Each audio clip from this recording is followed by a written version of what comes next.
How is it going, everybody? We are up bright and early for a gaming computer build. This is going to be fun. So we have all of our parts over here. It's going to be an interesting build, so it is very powerful, but the case is a little interesting. Mainly because it has place for an ODD, which we do have right here. So let's get started on this. We're going to get that board out, then we're going to put all the parts that go inside of there, then we're going to put it in the machine, then hook up a power supply, make sure that's all running good. So let's get started on that. I got my setup already. So let's start off with the motherboard. Let's get this thing unboxed. Okay. Pretty typical. Nothing too interesting here.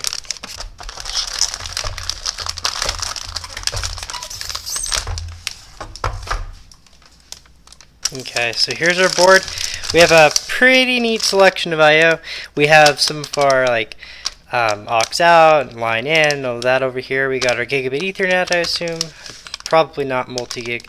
Then we have some of our USB 3 ports. We have a display port. Then we also have some more USB ports. Then we have our Wi-Fi antennas actually built into the board. Got some USB 2.0 and actually a PS2 connector, so that's interesting. Even though this is a newer board. And let's get it out of the ESD.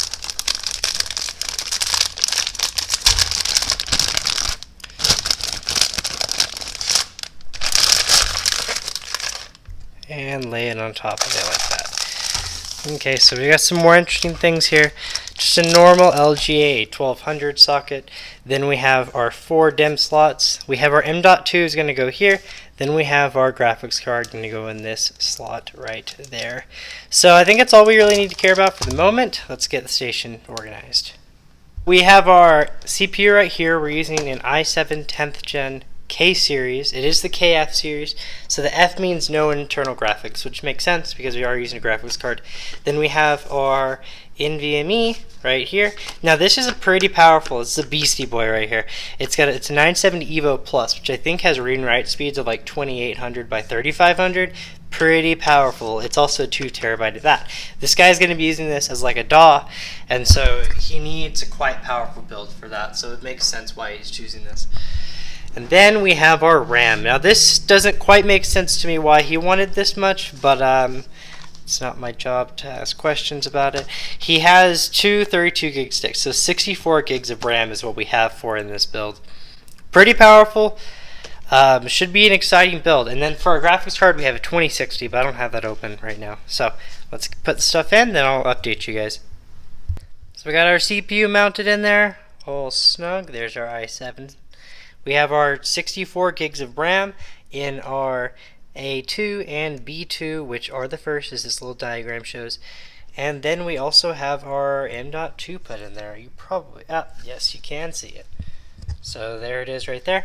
We have all of our packaging. This sticker I actually probably will put on the front because I think those little stickers are cool. I think they're called case badges. So we're going to get the case out, put this thing in there, see how this stupid CPU cooler is going to mount because they're always a pain. Oh my gosh, you remember how I said that getting these stupid CPU coolers on is always so hard? Yeah, this one was a pain. So you have these clips here, right? So these come off and they're on both sides. So those come off. Then from there you have to put on a little bracket that connects to this piece. Then you have to flip the board upside down, put on this little piece. Then you go onto the top side, but these little stickers I think they're called Maca stickers, doesn't really matter. They're basically washers without being washers. Put the little stickers on the little tiny holes, then you put these little standoffs in, then the standoffs connect to these, which then you screw this piece in, but then you got to fit these fans on here.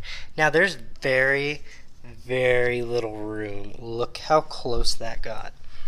It is so close on every side, like an extra millimeter and this thing would not have fit in here. So yay for me that it worked, because that's not very often that things just work for me. And then I have it connected here and then just shoved under there. But yeah, so it's on there. It looks dope, but my goodness was it hard to get on. Okay, let's get the case and start that. I am all at once excited and terrified. Look at the size of this case. What? What is this? Oh my goodness. Oh. I mean, this is going to be fun to build inside, but like, it's got a 240 mil fan on the front. Like, standard. Usually, they will have a 240 mil fan here. You know why? Because it won't fit anywhere else. But this thing is so huge, they can fit one in the front end. Oh my goodness. Okay, well this is going to be a fun build. A lot of room to cable manage. My goodness. Let's put this thing in here. It's only about 1/10 of the size. Okay, well this is going to be very fun. Oh my goodness. Well, let me get it in there, then I'll update you. I just found something pretty cool, guys. This has a pre-installed I/O plate. Pretty neat. Well, it even says right here, pre-installed I/O armor. It's not an I/O shield, it's an I/O piece of armor. Which is pretty neat. I was wondering what that was the entire time. I was like, yeah, it'll come off. But no, there's no other piece in the board or the box that would help with that. So, fun. So we got the board in there, guys. We got it in there. It's actually a bigger board than I thought it was. I don't actually know the size. Probably ATX? I don't. That's the one thing I really don't know too much about is the board sizes. So we have our screw, got another screw, got another screw, another one, and there's one over there. You can put one there. Guess what? I did. I think I put every screw except for this one. There's no real matter. It's just like there's already 7 screws in here. I really don't think this thing is moving. Usually, for the smaller boards like mini ITX, that one I do know, you're really only be able to get like 2 or 3 screws in sometimes because it's not specifically meant for that board size. And then it's just a little bit of anxiety, but just enough, just a healthy amount. Okay, let's get everything plugged in and then I'll update you again. Okay guys, we got our device all put back together and I think we're ready to see if we can install Windows. So let's go ahead and do that. Turn it on down here. Oh. Turn it on down here. Ooh, first post. We got our fans going. See how long it takes to go to here. Hey, it's already there. It may boot into BIOS. Yes, it booted into BIOS. Okay, so I got it installing now. I was having some weird issue with that port for some reason. I don't know why, but it's in a different one, so now we're good. So this should install in like 10 seconds because it's, again, an extremely fast SSD, so we don't even really have to wait, to be honest. It's been about 1.5 minutes, and it's already almost finished. That's the power of an M.2. Pretty crazy, huh? So we got our GTX 2060 right here. We got our i7 10th gen. We have our 64 gigs of memory. Look at how cute and perfect. Okay, yeah, so we got to get our drive in there. Then I think that's about it. Then we're about finished with this build. And this here is my favorite part of the build.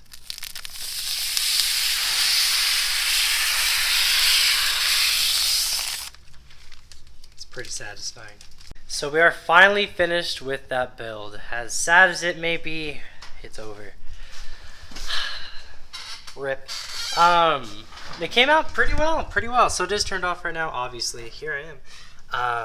But yeah, everything's looking real clean. It's a pretty clean build. I got the stickers there. I don't know about this one. I may take it off. But there's our ODD. We got everything working on this bad boy. So only thing we got to do now is that the customer has to bring in his device and we have to clone or image, or at least try to, onto this new device. We may have a few interesting little issues. So I'm not expecting it to be too big of a problem though, but I'm expecting it to be fun. So the build's finished and I think that's about it. I may put more stuff in this video, but we'll catch you guys later.